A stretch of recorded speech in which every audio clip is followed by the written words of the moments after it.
마태복음 27장 3절에서 10절까지 말씀을 봉독해 드립니다.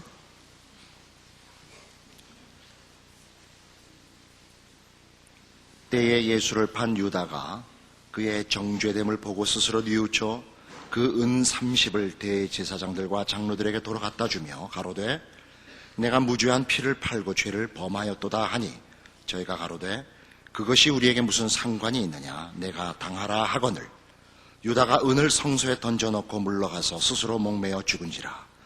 대제사장들이 그 은을 거두며 가로되 이것은 핏값이라 성전고에 넣어둠이 옳지 않다 하고 의논한 후 이것으로 토기장에 밭을 사서 나그네 묘지를 삼았으니 그러므로 오늘날까지 그 밭을 피밭이라 일컫느니라. 이에 선지자 예레미야로 하신 말씀이 이루었나니 일렀으되 저희가 그 정가된 자 곧 이스라엘 자손 중에서 정가한 자의 가격 곧 은 30을 가지고 토기장의 밭값으로 주었으니 이는 주께서 네게 명하신 바와 같으니라 하였더라.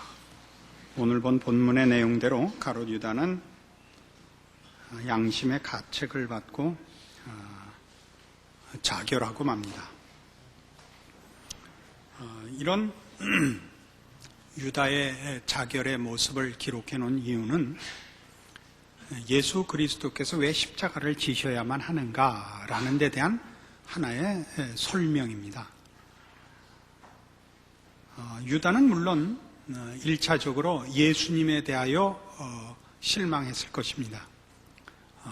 메시아로 기대했던 예수님이 정치적, 군사적 차원에서의 그 메시아직을 수행하시지 않고 이렇게 잡혀가시고 죽으시게 된다는 데 대하여 일종의 배신감을 느꼈을 수 있습니다.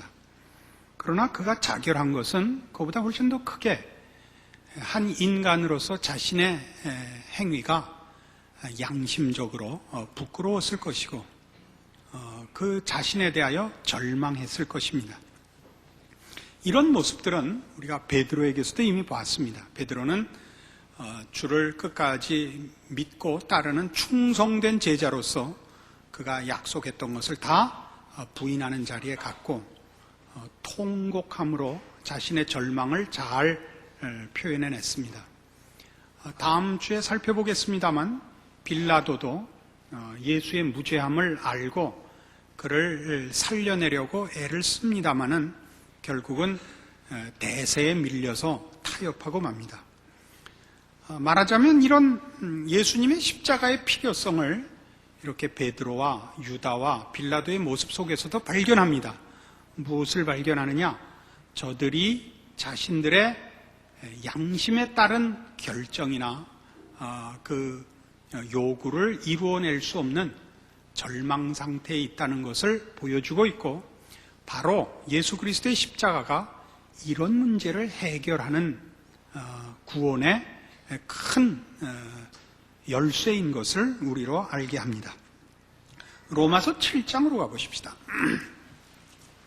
로마서 7장 14절에 가시면 신약성경 248페이지입니다. 이런 절망에 빠진 인간의 모습을 가장 잘 묘사한 성경 말씀을 대하게 됩니다. 로마서 7장 14절입니다. 우리가 율법은 신령한 줄 알거니와 나는 육신에 속하여 죄 아래 팔렸도다. 나의 행하는 것을 내가 알지 못하노니 곧 원하는 이것은 행하지 아니하고 도리어 미워하는 그것을 함이라. 만일 내가 원치 아니하는 그것을 하면 내가 이로 율법에 선한 것을 시인하노니 이제는 이것을 행하는 자가 내가 아니요 내 속에 거하는 죄니라. 내 속 곧 내 육신에 선한 것이 거하지 아니하는 줄을 아노니 원함은 내게 있으나 선을 행하는 것은 없노라. 내가 원하는 바 선은 하지 아니하고 도리어 원치 아니하는 바 악은 행하는도다. 만일 내가 원치 아니하는 그것을 하면 이를 행하는 자가 내가 아니요 내 속에 거하는 죄니라. 그러므로 내가 한 법을 깨달았노니 곧 선을 행하기 원하는 나에게 악이 함께 있는 것이로다. 내 속사람으로는 하나님의 법을 즐거워하되 내 지체 속에서 한 다른 법이 내 마음의 법과 싸워 내 지체 속에 있는 죄의 법 아래로 나를 사로잡아 오는 것을 보는도다. 오라 나는 곤고한 사람이로다. 이 사망의 몸에서 누가 나를 건져내랴. 이 유명한 묘사, 오라 나는 곤고한 사람이로다. 이 사망의 몸에서 누가 나를 건져내랴 라는 이 절망의 외침은 누구의 외침이냐 하는 것이 이 신학 학자들 사이에는 중요한 논쟁거리 중에 하나입니다. 어떤 이들은 이 갈등과 이 절망이 구원받은 성도의 그 비명이라 이렇게 이해하는 이도 있고, 그럴 리가 없다. 이것은 구원 얻지 못한 자연인의 비명이라 이렇게 주장하는 이들도 있습니다. 대표적으로 유명한 신학자는 존 머리라는 유명한 신학자가 이것은 구원받은 성도의 비명이라 이렇게 이해하고 있습니다. 실제로 여러분 신앙생활을 해보면 구원 얻은 이후에 더 많은 갈등이 있습니다. 사람은 죄를 몰라서 짓지 않고 알고도 짓는다는 것을 알게 됩니다. 그래서 이 절망에 몸부림치는 그 비명이 사실은 성도들 사이에서 일어날 수 있습니다. 물론 저도 이 비명이 여러 번 있었고 또 있습니다. 여러분들 생각에는 아니 이렇게 훌륭하신 목사님께서 이런 생각을 하시겠지만, 이것은 좀 더 나아가려는 신앙적인 열심과 더 높은 것을 향하는 자에게만 찾아오는 것이지 여러분같이 대강 사는 사람에게는 별로 찾아오지 않습니다. 그러니까 많은 성도들은 이 갈등과 이 절망에 대해서 사실 놀랍니다. 어떤 이들은 그것이 내가 구원을 못 받아서 생기는 것인가 라고까지 의심을 하며, 어떤 이들은 그냥 대강 예수 믿는다는 거 하나만 붙잡고 천국은 간다, 이것 외엔 생각하지 않기로 타협하고 외면하고 살기 일쑤입니다. 이런 문제에 있어서는 우리 사실 좀 더 분명할 필요가 있습니다. 지금 한국 교회는 기독교를 너무 쉽게 설명하고 있습니다. 너무 대중화되어서 쉬운 구원, 또 너무 값싼 보상을 얘기하고 있는데 실제로 신앙생활은 그렇게 순탄하지가 않습니다. 예수를 믿은 다음이 훨씬 더 많은 유혹과 시험과 갈등이 있습니다. 예수 믿음은 속이 시원하고 만사형통하지 않습니다. 그렇게 얘기하는 사람들은 다 그 기독교의 진리들을 다 추적하지 않고 다 설명하지 않고 있는 것입니다. 반대 의견, 즉 이것은 구원받은 자의 갈등이 아니고 자연인의 갈등이라고 생각하는 사람은 대표적으로 로이드 존스 목사님 같은 분입니다.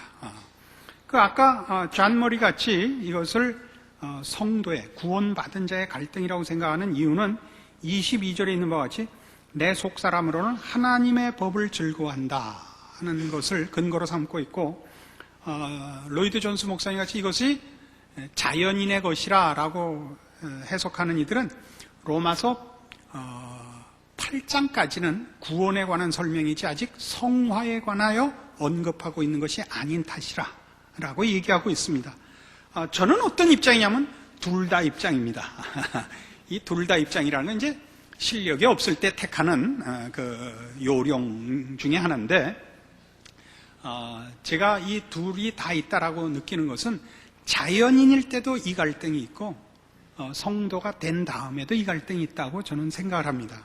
왜 그렇게 생각하느냐? 25절을 보십시오. 이 24절에 있는 오라나는 곤고한 사람이로다 이 사망의 몸에서 누가 나를 건져내려라는 절망에 대한 답을 제시하는데, 그 답이 뭐냐면 우리 주 예수 그리스도로 말미암아 하나님께 감사하리로다입니다.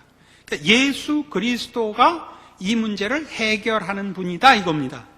그래놓고 그런즉 내 자신이 마음으로는 하나님의 법을 육신으로는 죄의 법을 섬기노라. 25절만 놓고 보면 그 앞에 있는 우리 주 예수 그리스도로 말미암아 하나님께 감사하리로다가 그 뒤에 나오는 그런즉 이하의 구절과 맞질 않습니다.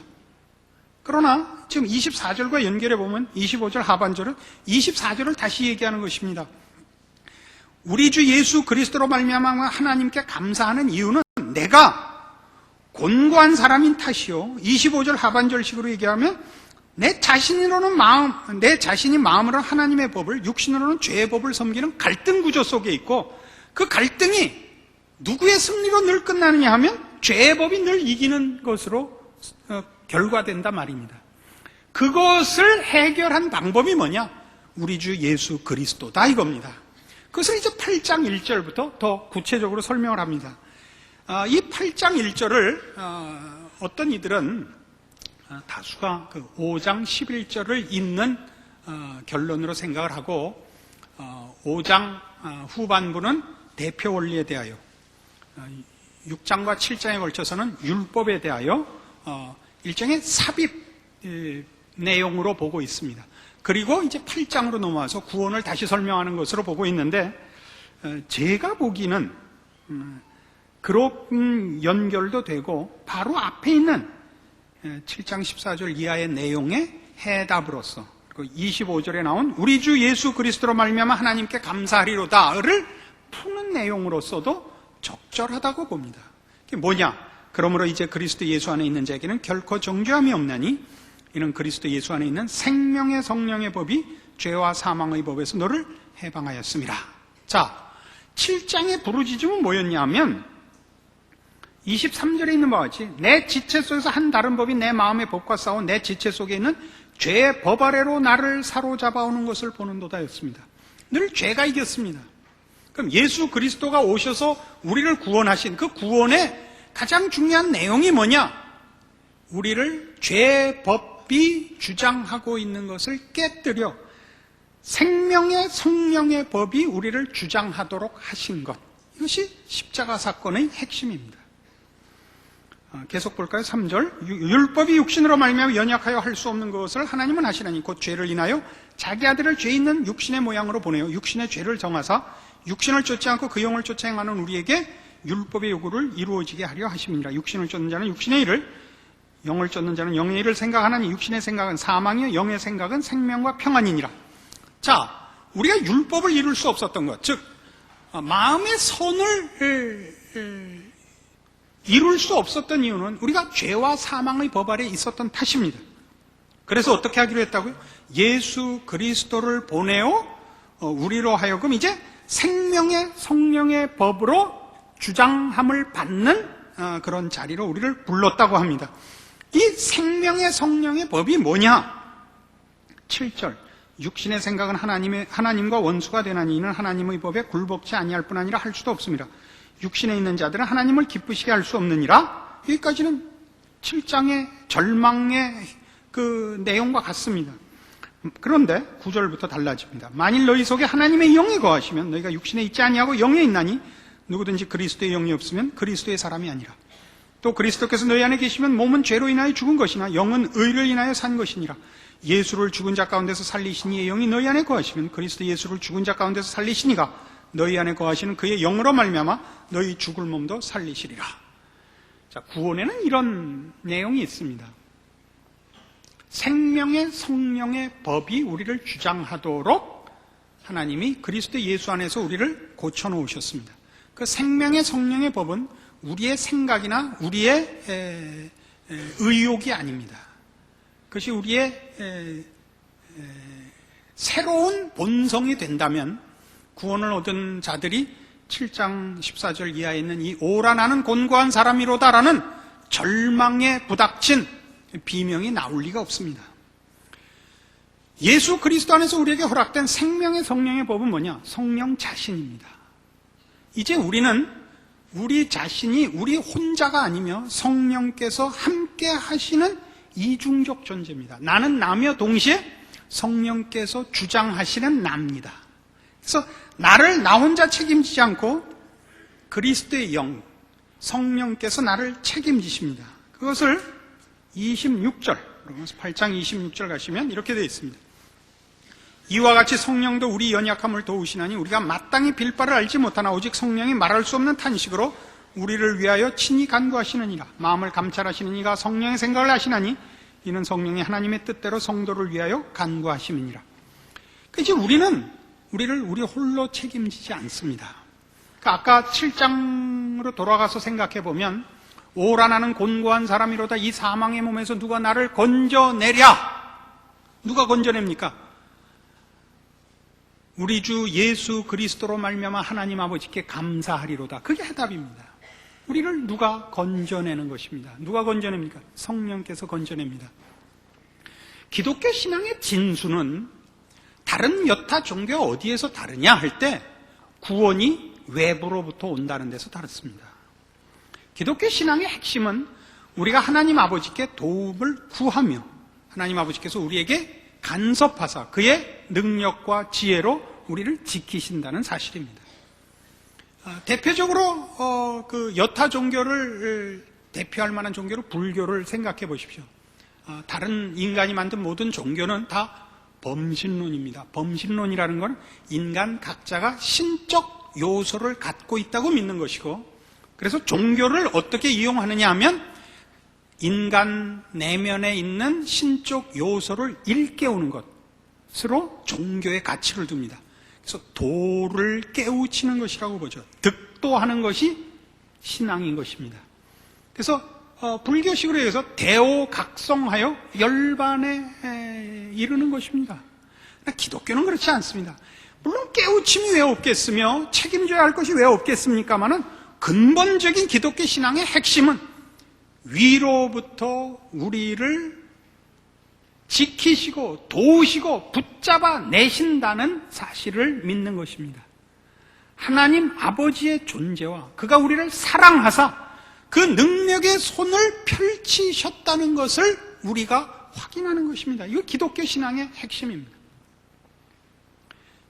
늘 주십시오 주십시오로 이제 찾아가기 때문에 이게 굉장히 희석돼 버렸고, 기독교 신앙이 기복 신앙으로 흘러버린 데 대해서 굉장히 많이 그 점수를 잃게 된 면이 없지 않습니다만, 그 달라는 것을 이 세상에서 필요한 물질을 달라는 데 문제가 생긴 것이지, 이런 거룩과 신령함과 생명과 진리를 구하는 것으로는 당연히 해야 되는 우리들의 특권들인 것입니다.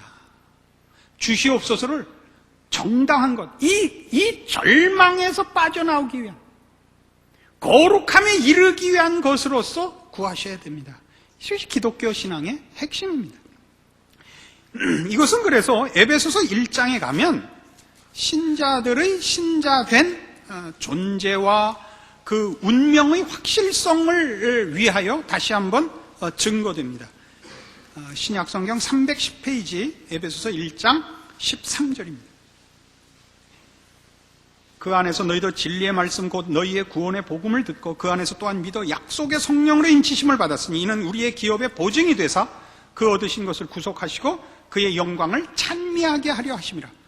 우린 성령을 언급하면 늘 성령께서 오시사 확인시켜 주시는 어떤 감격, 충만, 분발, 조명, 이쪽으로만 성령님을 이해하는 쪽이 다반사인데, 실제로 여기 성령께서 하시는 일은 많습니다. 그 중에 가장 기본적이고 우선적인 게 뭐냐? 그는 약속의 성령입니다.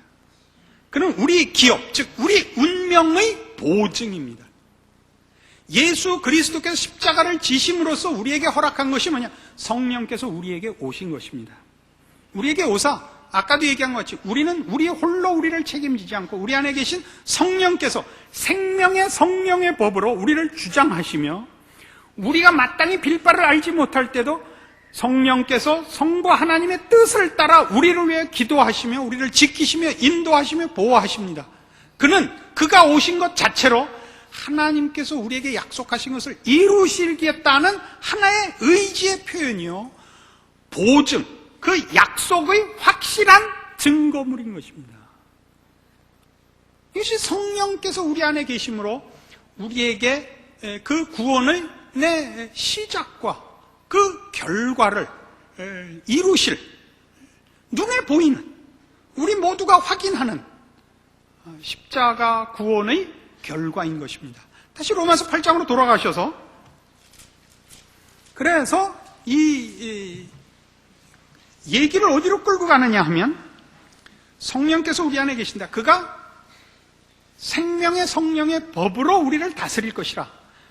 절망이 절망으로 끝나지 않고 그 갈등과 그 절망에서 이제 반전이 있다.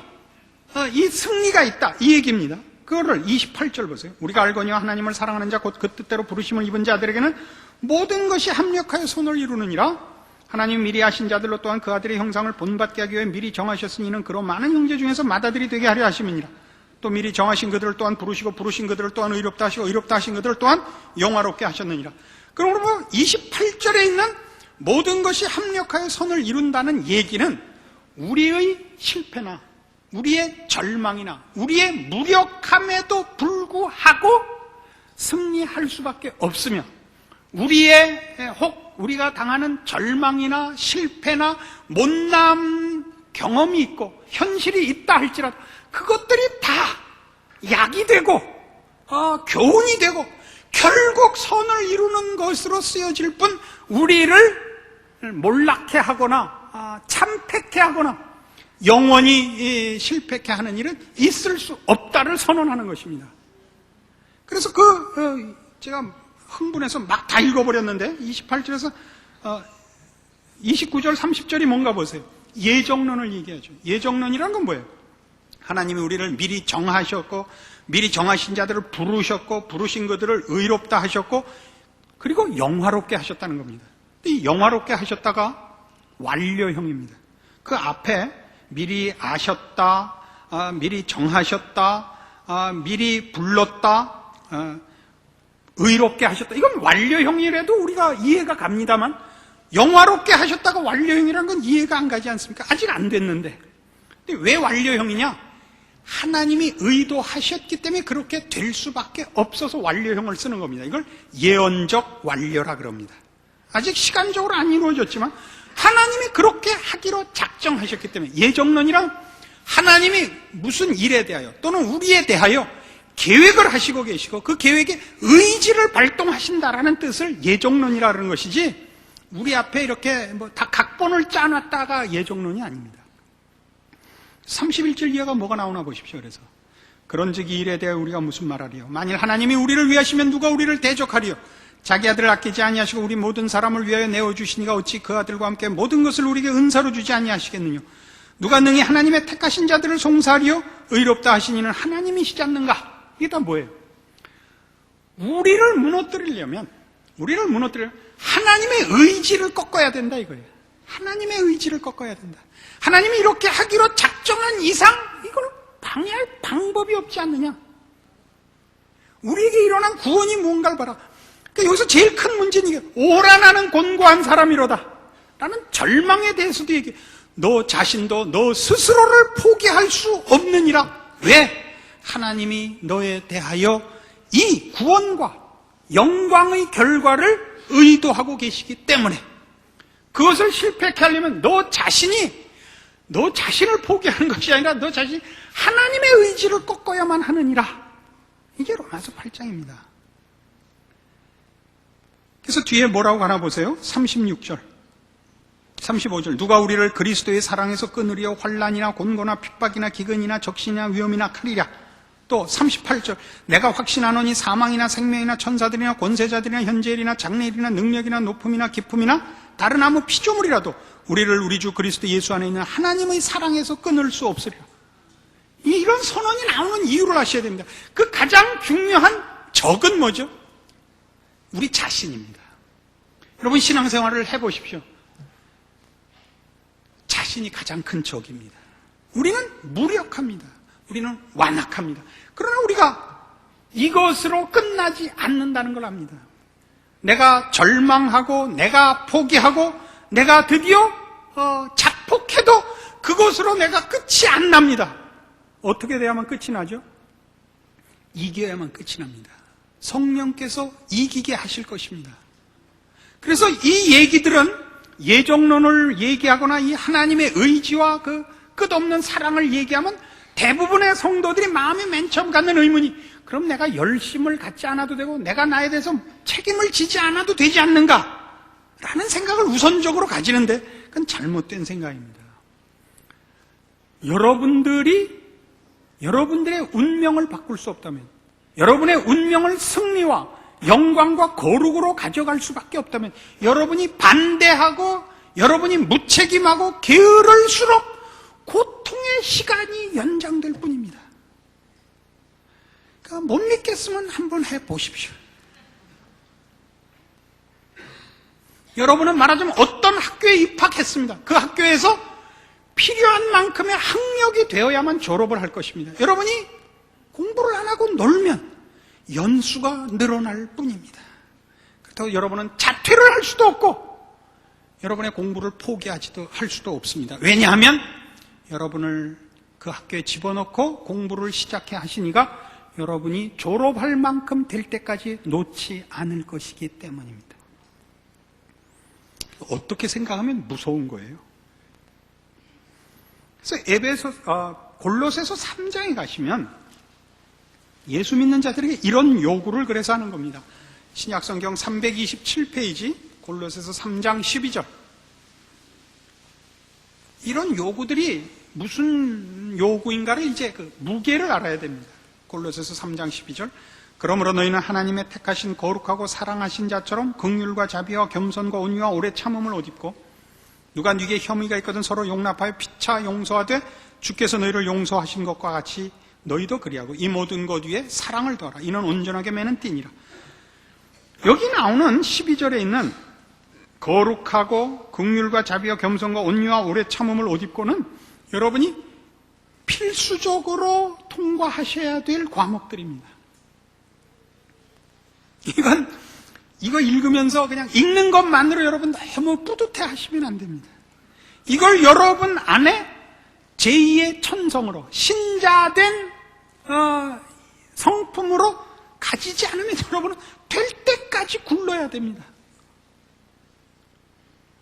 용서해야 되고 사랑을 더해야 됩니다. 15절 그리스도의 평강이 너희 마음을 주장하게 하라.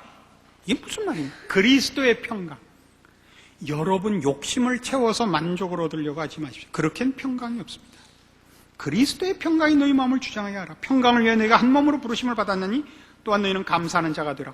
그리스도의 말씀이 너희 속에 풍성히 거하여 모든 지혜로 피차 가르치며 권면하고 시와 찬미와 신령한 노래를 부르며 마음의 감사함으로 하나님을 찬양하고 또 무엇을 하든지 말이나 일에나 다 주 예수의 이름으로 하고 주 예수의 이름으로 하라는 것은 여러분 성깔대로 하지 말라 이겁니다. 주님이라면 어떻게 했을까? 라고 하라 말이죠. 그를 힘입어 하나님 아버지께 감사하라. 그를 힘입어 하나님 아버지께 감사하라.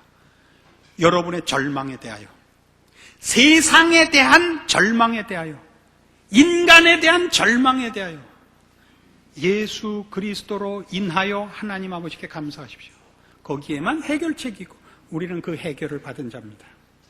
여러분은 바로 이 일에 새로운 인간 예수 그리스도로 말미암은 생명의 성령의 법으로 인도함을 받는 참다운 인간의 모습, 하나님의 거룩하심을 증거해낼 유일한 새로운 종족으로서 여러분은 여러분의 존재와 여러분의 삶을 바칠 책임이 있고 누릴 권리가 있습니다. 이것이 성경이 얘기하는 것입니다. 여러분 절망에 처하셔야 됩니다. 그리고 그 절망이 우리 홀로 서 있는 이상 모든 문제, 모든 사건에 그리고 스스로에게 대해서도 절망할 수밖에 없다는 것을 확인하셔야 됩니다. 그리고 유일한 해답은 돈이 아니라 예수 그리스도라는 걸 아시게 되고 예수 그리스도로 말미암는 승리와 거룩함을 비로소 깨우치시고 그리고 누리셔야 합니다. 거기에 신자된 자랑이 있고 보람이 있고 여러분 인생에 가치가 있습니다. 기도하십시다. 하나님 아버지 은혜를 감사합니다. 우리로 참다운 하나님의 자녀 되게 하시며 인간의 그 아름다움을 허락하신 하나님의 자녀된 기쁨을 이제 말씀으로 확인케 하셨습니다. 우리의 책임을 확인하며 우리의 권리를 확인합니다. 거룩하며 신령하며 참다우며 무엇보다 그리스도를 닮으며 하나님을 아버지라 부르기에 부끄럽지 않은 참다운 하나님의 형상대로 지음을 받은 인간이기로 작정합니다. 모든 더러운 것을 내어버리고 그리스도를 본받으며 거룩하며 겸손하며 온유하며 아름다우며 참되며 그리고 사랑으로 넘치는 하나님의 자녀다운 그 길을 걷기로 약속합니다. 그렇게 함으로 신자된 자랑과 그리고 책임과 하나님의 자녀라 일컬음 받는 그 기쁨들을 증거하는 우리의 인생들이 되게 하여 주시옵소서. 예수님 이름으로 기도합니다.